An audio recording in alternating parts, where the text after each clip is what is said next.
I've had you out on tempestuous seas, caught in storms, and confronting challenges. We've all faced storms, individual challenges, but now we're getting them all at the same time. We're dealing with environmental upheaval, economic stratification, and political polarization taken to the extreme. We're facing technological disruption on top of personal challenges. Our world seems engulfed in chaos, fear, division, and confusion. Beneath this turbulence lies a deeper narrative, a narrative echoing across spiritual, scientific, ethnic, and psychic traditions, telling us we are in an age of profound transformation. Remarkably diverse perspectives around the world converge on the belief that we are navigating an era of great upheaval meant to trigger profound spiritual awakening. World religions, such as through Christianity's Book of Revelation, titled in its original Greek as Apocalypse, and Islam's Signs of Qiyamah, the Day of Standing, forecast chaos preceding spiritual renewal. Similarly, the Hindu Vedic tradition emphasizes an age of moral and spiritual turmoil nearing its end, indicating we are set to transition into an enlightened era. Indigenous wisdom, such as the Hopi prophecy, describes this period as a time of purification, chaos, and rebirth. Mayan traditions mark 2012 as the beginning of humanity's shift into deeper consciousness and interconnectedness. Scientists, through complexity theory and ecological science, identify our time as a critical tipping point. Some contend an extinction event. Others suggest current disruptions are catalyzing toward greater consciousness and higher order systems. Prophetic voices, psychics, and seers, from Nostradamus to Edgar Cayce to Padre Pio to Jean Dixon, and contemporary spiritual channelers, see societal upheaval like we are experiencing now, and potentially calamitous environmental shifts, all leading ultimately towards spiritual awakening and unity.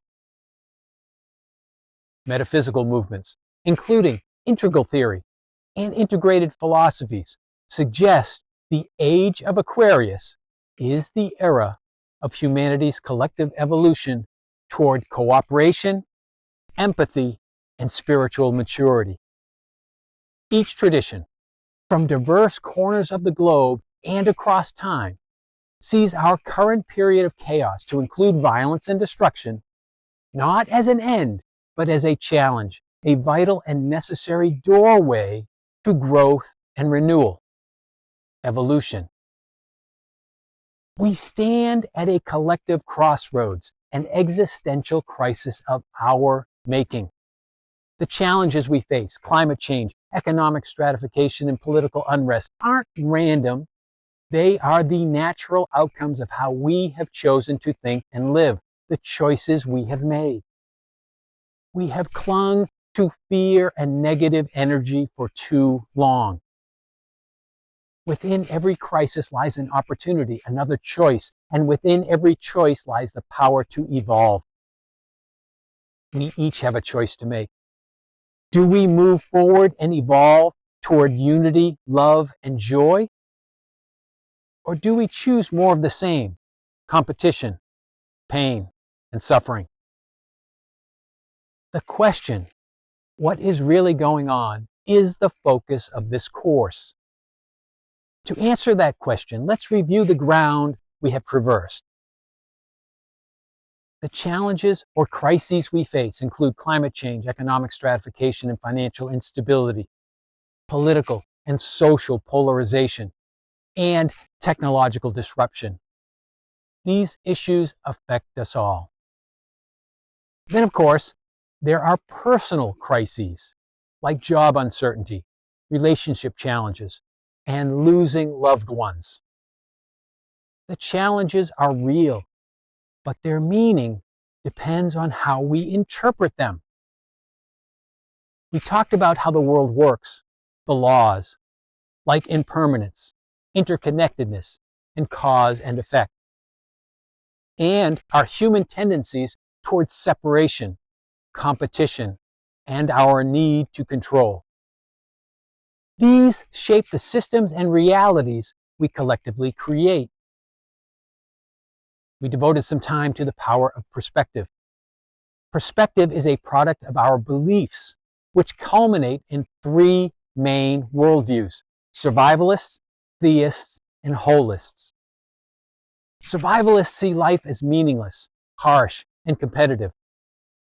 Surviving while maximizing pleasure and avoiding pain is the goal. Theists see life as a test, orchestrated by divine providence. Meaning is imposed from above, as are the rules of the game. Playing by the rules and passing the test is the goal.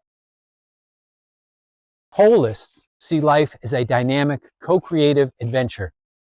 We are from source, of the source, and ultimately returning to the source.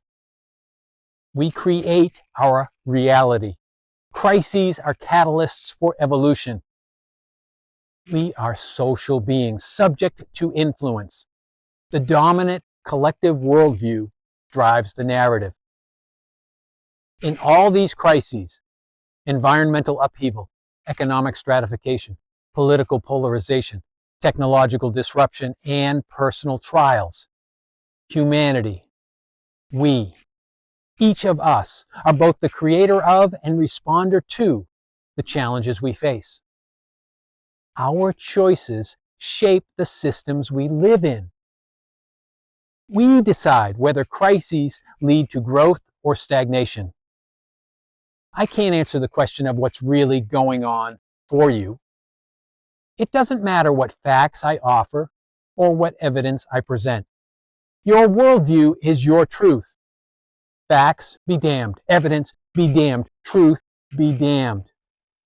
You are going to believe what you want to believe, whatever makes sense for you.